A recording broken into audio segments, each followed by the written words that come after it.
рекламировать.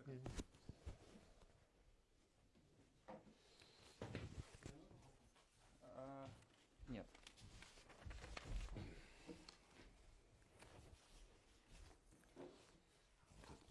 Так. Так, я вначале буду говорить в камере 10 секунд, 15 секунд, а потом начнем. Окей.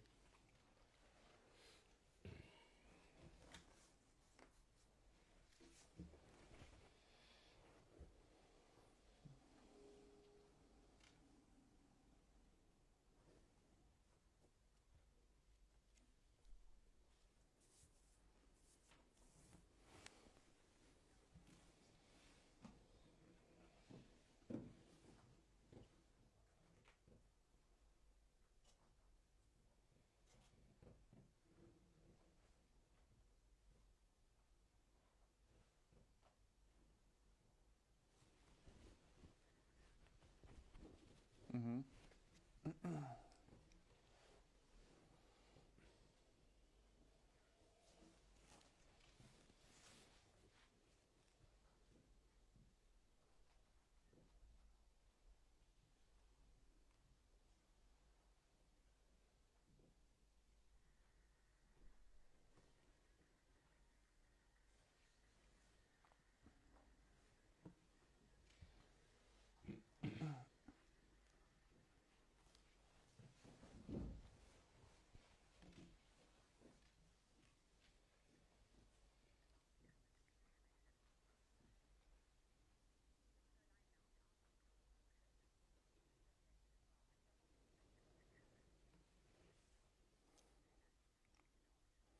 Hi there, Paula. Well, like you said, I'm right now in the Ministry of Foreign Bonjour. Affairs of Russia, and right here Comme in vous the l'avez studio dit, je with suis me maintenant is au ministère russe des Affaires étrangères. Sergei Lavrov. Avec moi est le ministre russe des Affaires étrangères, Sergei Lavrov.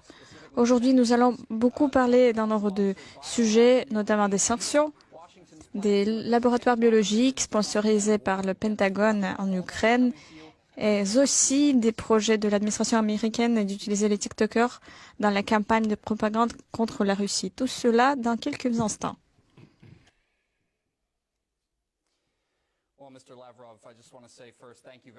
Monsieur le ministre, avant tout, je voudrais vous remercier d'avoir trouvé du temps dans votre agenda assez intense pour discuter de ce qui se passe. Maintenant, vous êtes un participant direct des événements. Passons directement aux affaires. La première question concerne les sanctions. Les sanctions qui ont été apposées à la Russie sont sans précédent et influencent négativement beaucoup de domaines de vie des citoyens de la Russie, même si Washington précise que ce ne sont pas les citoyens russes qui font l'objet de ces sanctions. Quel est l'objectif des sanctions et qui en souffre? Donc, merci beaucoup pour votre invitation. Je pense que le rôle des sanctions est bien plus stratégique et c'est ce que nous voyons aujourd'hui en Ukraine. C'est la quintessence de la stratégie occidentale. En l'occurrence, marginaliser la Russie, l'endiguer et mettre fin au développement de la Russie. Mais aussi réduire son rôle à zéro dans la politique internationale, dans l'économie, dans le sport, dans la culture, la science, l'enseignement. Et nous constatons aujourd'hui des mesures qui sont prises par nos collègues occidentaux et qui sont tout à fait sans précédent.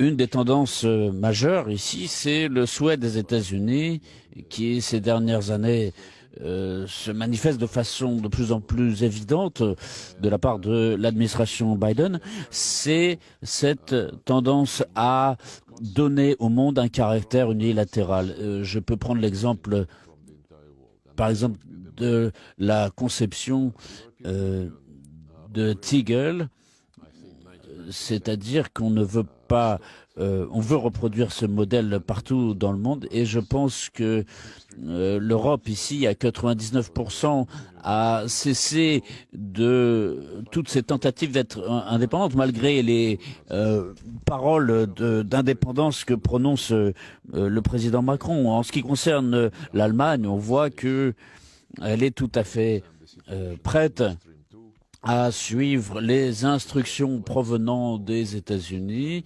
et la situation autour du gazoduc Nord Stream 2 montre exactement la situation dans laquelle est l'Allemagne vis-à-vis des États-Unis et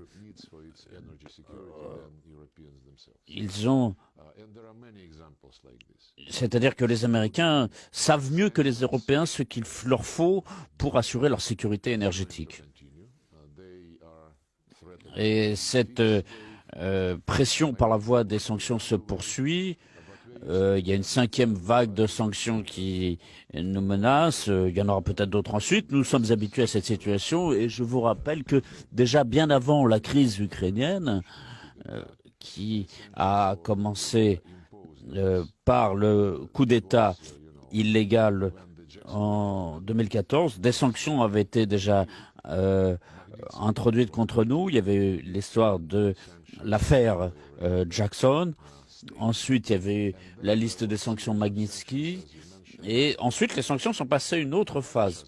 Ensuite, il y a eu une autre série de sanctions, comme vous l'avez dit, qui avait pour but de nous punir d'avoir soutenu la loi soutenant les Russes en Crimée et en Ukraine. Donc je ne vais pas répéter encore cette histoire que j'ai déjà expliquée, mais vous avez toute la suite de ces événements et cette suite de sanctions, comme l'a dit le président Poutine, fait que nous sommes aujourd'hui les champions en nombre de sanctions, avec plus de 5000 sanctions prononcées à titre individuel. C'est presque 2 fois plus que le nombre de sanctions qui ont été prononcées contre la Corée du Nord et l'Iran.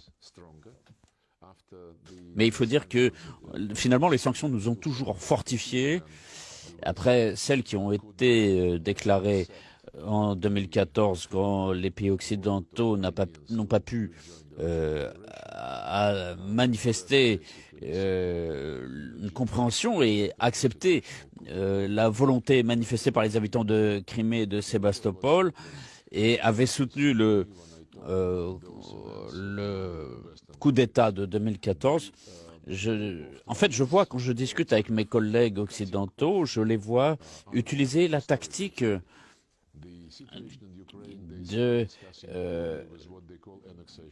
de refus de considérer les événements historiques.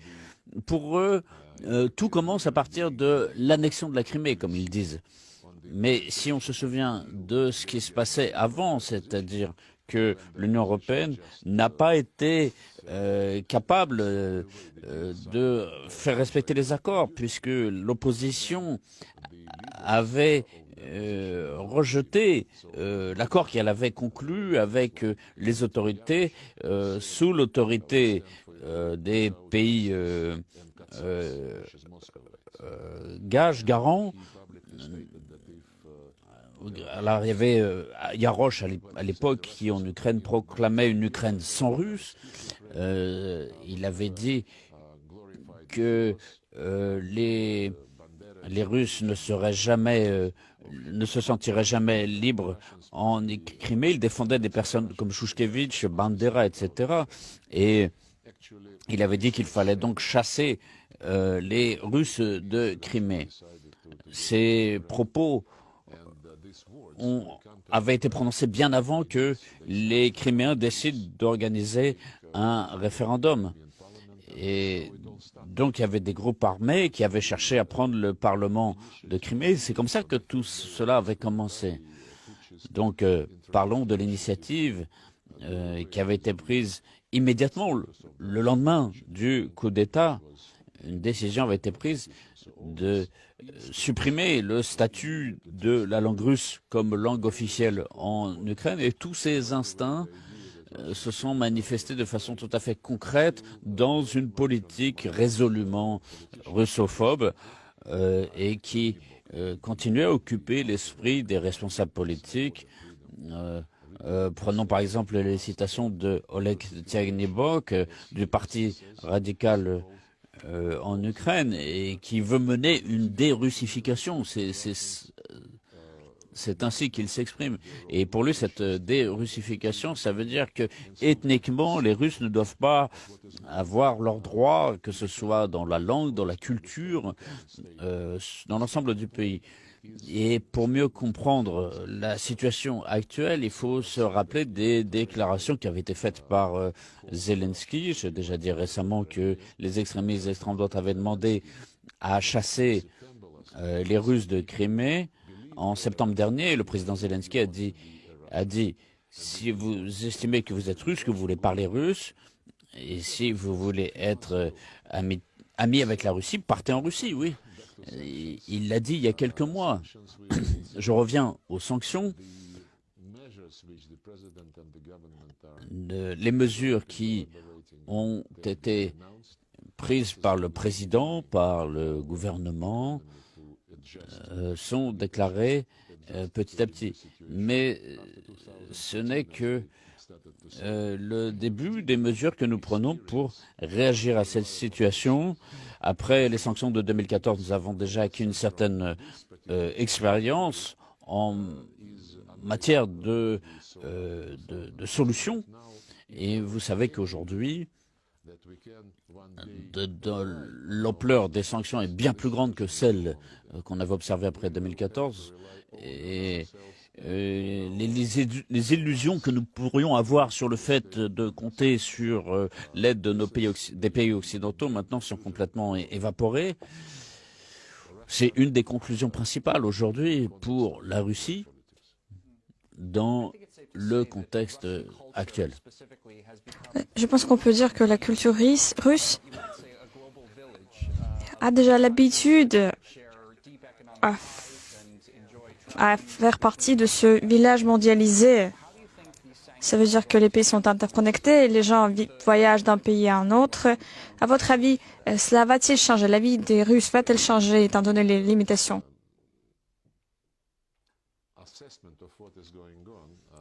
Comme je l'ai déjà dit, l'évaluation que je peux donner des événements actuels témoigne très clairement du fait que les États-Unis veulent un monde unipolaire. Ce ne sera pas du tout un village mondial, ce sera un village américanisé. Peut-être un salon américain où tout le monde danse sur la musique jouée par le plus fort. Et je pense que les États-Unis réussissent aujourd'hui à mobiliser les forces autour d'eux en faveur de leurs intérêts. Les États-Unis réussissent à mobiliser l'ensemble du monde occidental.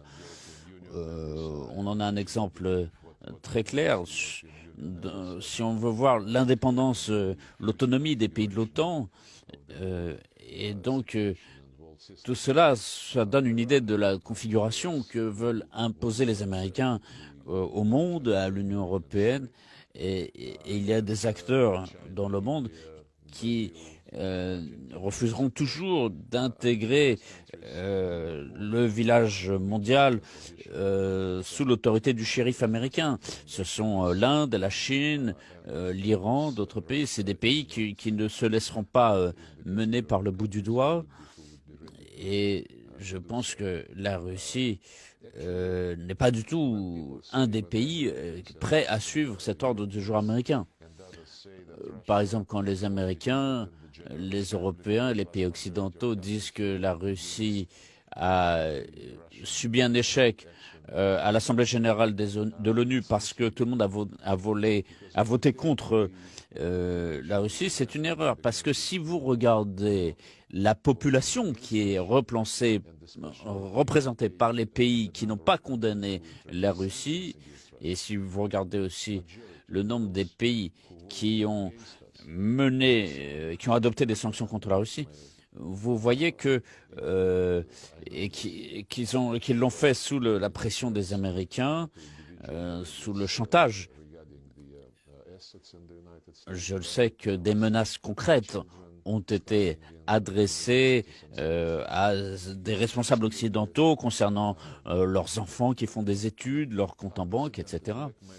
Donc c'est un chantage sans précédent, c'est une pression sans précédent et essentiellement immorale.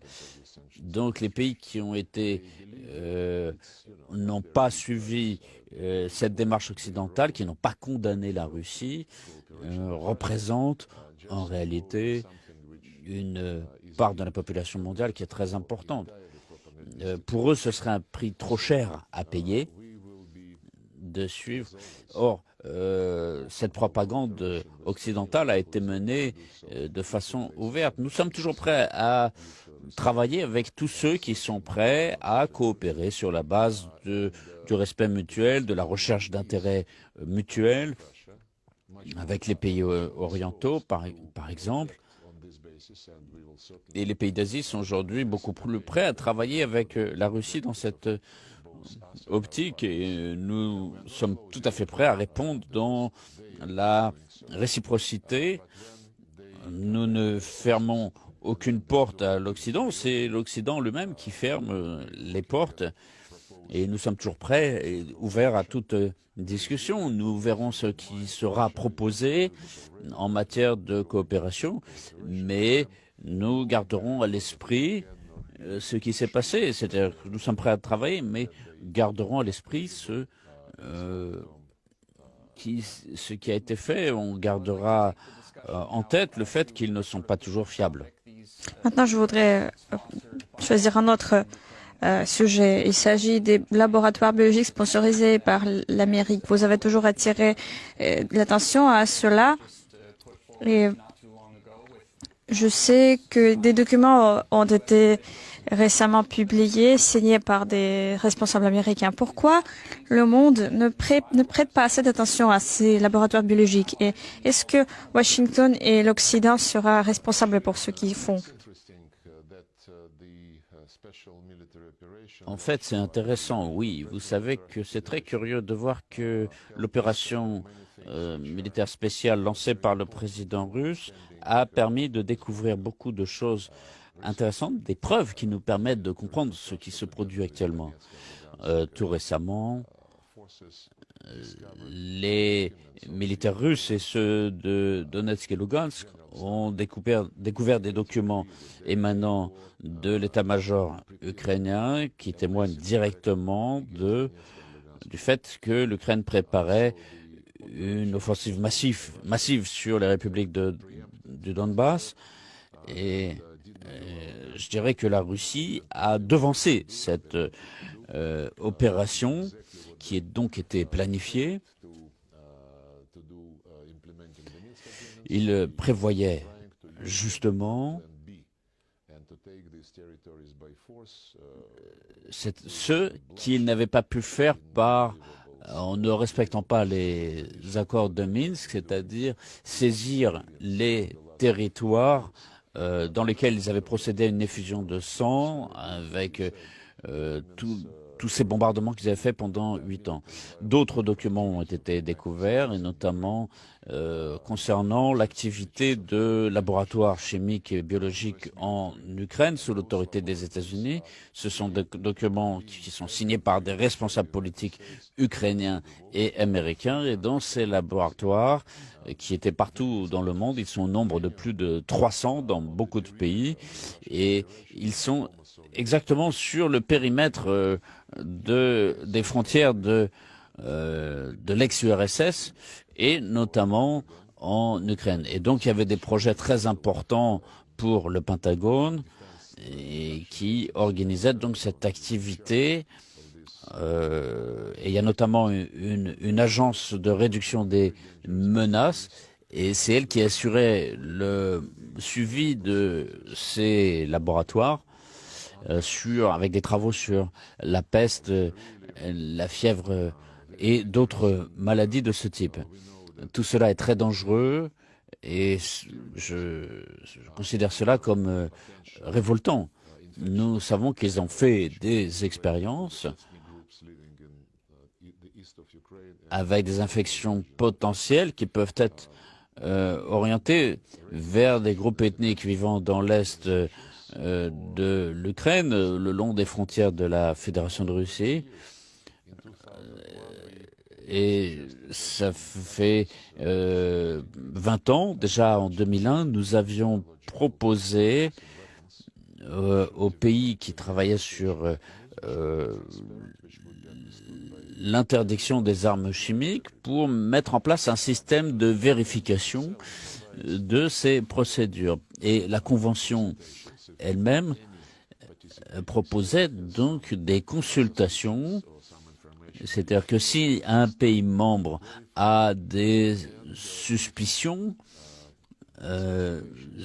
concernant l'activité de laboratoire dans tel ou tel pays, il fallait qu'il y ait des consultations et s'il y avait des preuves importantes, à ce moment-là, devait être lancé un mécanisme d'enquête. Mais ce mécanisme n'existe pas et nous voulions justement mettre en place un tel système qui assure une transparence dans l'activité de recherche en matière biologique. Et il y a quelques années, les Américains avaient décidé que c'était trop dangereux d'expérimenter tout cela sur leur propre territoire, avaient décidé de délocaliser ces recherches dans d'autres pays. Et de plus en plus, ils avaient concentré leurs expériences, leurs recherches sur des territoires situés autour des frontières de la Fédération de Russie. Nous allons donc insister pour que cette question de mise en place d'un tel mécanisme soit mise à l'ordre du jour. C'est une question de sécurité importante dans la mesure où c'est une menace pour l'ensemble du monde et ces rencontres au niveau de la sécurité ont été initiées par la Russie et justement le 18 mars nous insistons sur l'organisation de négociations pour la signature d'un protocole obligatoire de la Convention d'interdiction des armes chimiques pour obliger à plus de transparence pour tous les pays membres. Et je suis absolument convaincu que les Américains vont se prononcer contre, mais c'est une position qui est indéfendable. Et je pense qu'il y a de plus en plus de pays qui sont conscients du danger représenté par ces opérations. Revenons au rôle américain. On a parlé beaucoup du fait que Zelensky a appelé à livrer des armes dans ce pays, à créer une zone d'exclusion aérienne sur l'Ukraine. Mais Joe Biden a dit que ça ne pourrait pas se passer parce que cela, sans aucun doute, mènerait une guerre entre la Russie et l'OTAN, notamment les États-Unis. Pourquoi l'Ukraine cherche aussi désespérément de passer à un scénario pareil? Il me semble que l'Ukraine comprend que qu'est-ce qu'on puisse se penser des déclarations de Joe Biden. Et je pense que les Ukrainiens comprennent bien qu'il est absolument exclu de mettre en place une zone d'exclusion aérienne, de livrer des armes à l'Ukraine et entreprendre d'autres mesures qui pourraient provoquer une confrontation directe entre l'OTAN et la Russie. Et le président Zelensky le comprend bien. Il y a aussi des responsables politiques aux États-Unis qui comprennent bien, qui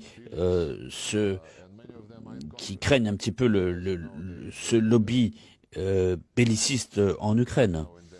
Comme vous le savez, régulièrement, ils adoptent des résolutions condamnant la Russie et il me semble que Zelensky espère que tout cela incitera le président américain à une logique de confrontation. Nous avons clairement fait comprendre que toute menace, tout chargement qui pourrait venir sur le territoire de l'Ukraine, qui sera un chargement d'armes, sera pour nous une cible directe. C'est très clair. Nous menons actuellement une opération dont l'objectif est de supprimer toute menace pour la Fédération de Russie. Cela fait partie de notre proposition que nous avions faite en décembre dernier, c'est-à-dire discuter des garanties de sécurité avec l'OTAN et qui auraient été codifiées sur la base des accords précédents il y a cette formule importante qui est aucun pays ne peut assurer sa sécurité aux dépens de celle des autres. Ils connaissent déjà notre position. Le deuxième point, nous discutons aussi de la défense antimissile et sur la barre de considération pragmatique, ils considèrent que on peut demander aux membres de l'OTAN de participer à la défense antimissile. Encore une fois, je dis que cette idée, il faut regarder que les systèmes soviétiques, les systèmes d'armes soviétiques de défense antimissile et aujourd'hui de production russe se trouvent conformément aux accords qui ont été signés entre les différents pays. Donc il y a des certificats d'utilisateurs qui ont été délivrés pour ces armements et ces certificats, nous ne pouvons pas les déplacer dans d'autres pays. Et ça, c'est tout à fait normal. Donc, il y a des normes qui ne sont pas toujours respectées par les pays occidentaux, puisqu'ils ont déjà supprimé un certain nombre de principes, tels que le principe de la présomption d'innocence. Mais aujourd'hui, ce qui est important, c'est que ces valeurs libérales qui depuis des décennies diverses, en tout cas, nous ne permettrons pas l'apparition de tels risques. Nous ne permettrons pas, encore une fois, l'objectif de notre opération est d'assurer une sécurité pour la population qui a été soumise à des bombardements pendant toutes ces années. Et donc, nous voulons donc une démilitarisation de l'Ukraine pour que de ce territoire, il n'y ait aucune menace qui émane en direction de la Russie. Encore une fois, nous sommes pour que tout cela soit intégré dans une sécurité collective. Ça fait de nombreuses années que nous proposons cela. Il y a aussi l'objectif de dénazification. C'est notre exigence inconditionnelle. On voit que tous ceux qui encouragent l'idéologie néo-nazie et nous voulons aussi la suppression de tout texte législatif encourageant les persécutions contre la population russophone. Cette population a fait l'objet de discriminations très très fortes en Ukraine. Maintenant, je voudrais passer à cette guerre d'information. Il y a quelques jours, la Maison-Blanche a eu un point de presse avec des TikTokers américains populaires en leur parlant des nouvelles rhétoriques anti-russes qu'il fallait propager. Que pensez-vous de cette nouvelle méthode et technique de propagande? Normalement, il accuse la Russie de désinformation et de ce genre de tactique.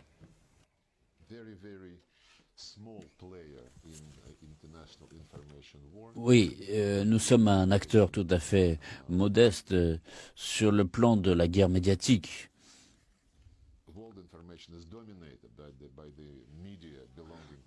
Dans le champ médiatique international, les médias américains et anglais ont une place dominante. Ils sont suivis aussi par les médias allemands et francophones.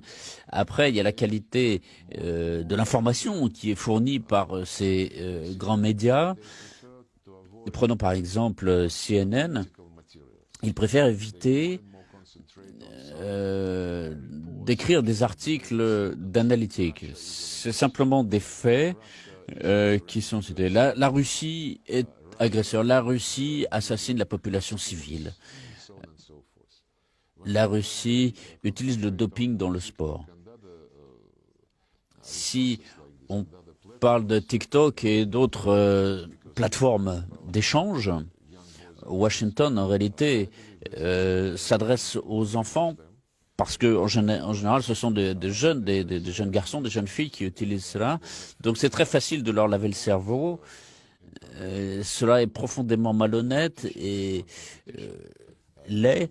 Et si vous voulez participer à la concurrence médiatique, informationnelle, s'il y a une concurrence entre les médias, il faut de certaines règles. Je vous rappelle, en 1990, quand l'URSS était encore dans le domaine de la réflexion sur les valeurs humaines générales. Nos collègues occidentaux de l'OSCE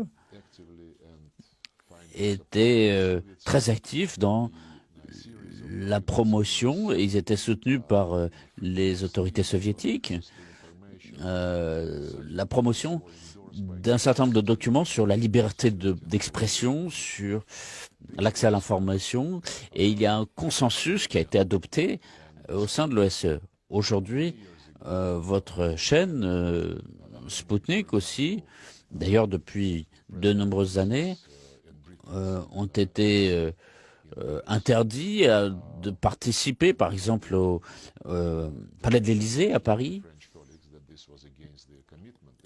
Nous avons attiré l'attention de nos collègues français sur le fait que c'était une infraction aux règles de l'OSCE. Ils avaient dit que le droit de l'information n'était applicable qu'aux médias et que RT et Sputnik n'étaient pas des médias mais des instruments de propagande. Et donc, c'était donc une infraction claire aux règles de liberté d'expression. Récemment, à Londres, il y a eu justement une conférence sur la liberté d'expression. Nous n'avons pas été invités. Les médias russes n'étaient pas invités. Nous connaissons toutes ces astuces utilisées par les pays occidentaux en matière de guerre médiatique. Nous savons très bien qu'il n'y a pas d'indépendance de la presse. Il y a peut-être que Fox News aux États-Unis qui cherche à proposer des opinions un peu alternatives. Si on regarde les autres médias, si on regarde ce qui se passe dans les réseaux sociaux, sur les plateformes Internet, on voit par exemple que le président en vigueur, en exercice, a été censuré. Aux États-Unis, par exemple, on a une idée de l'ampleur de cette guerre médiatique. Donc le remplacement des principes, des idées, quand quelque chose se passe, par exemple des manifestations de masse qui ne plaisent pas, tout cela est présenté comme du terrorisme intérieur. C'est une guerre. Et donc les méthodes de terrorisme médiatique sont utilisées dans cette guerre de l'information. Un exemple intéressant, c'est que par exemple hier, quand le magazine Bild en Allemagne a publié un article disant que moi, votre humble serviteur, mercredi, je suis parti de Moscou en avion pour rejoindre la Chine, mais que autour de Novosibirsk, mon avion a dû revenir, soit parce que Poutine m'a dit de revenir, soit parce que les Chinois ont dit qu'ils ne voulaient pas parler avec moi. Oui, bien sûr, c'est un tabloïd et ce genre d'informations, de fausses informations, circulent chez des millions de personnes. Donc c'est très regrettable que cette méthode soit utilisée dans le domaine de l'information par nos amis. C'est tout à fait injustifiable. Par exemple, c'est pas pour rien que le président Poutine utilise l'expression l'empire du mensonge. On sait que le conflit ne durera pas jusqu'à la fin, ne sera pas interminable. Quel sera l'avenir des relations russo-ukrainiennes après le conflit?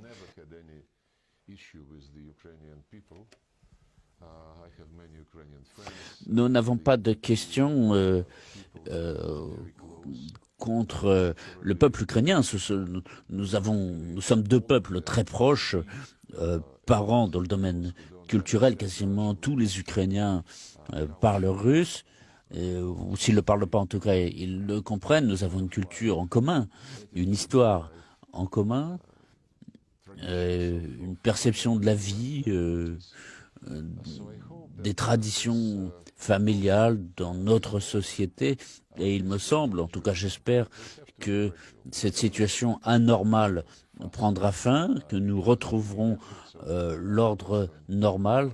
Cela va se faire petit à petit, ça ne pourra pas se faire rapidement, mais les efforts de nos collègues occidentaux tendent à faire de l'Ukraine une anti-Russie en utilisant différents instruments. Et comme l'a dit Vladimir Poutine, ces instruments sont connus, on les connaît depuis longtemps. Ils ont été enracinés assez profondément dans la société ukrainienne, notamment dans la jeunesse, après l'effondrement de l'Empire soviétique. Et donc ils ont été endoctrinés gravement. Donc des approches systémiques ont été utilisées. On a formé des officiers sur la base d'idées radicales, celles de Shushkevich et Bandera. Tout cela a été fait dans l'optique de faire en sorte que ces gens n'aient jamais une attitude amicale envers la Russie et que les humeurs nationalistes soient utilisées pour renforcer la structure de l'État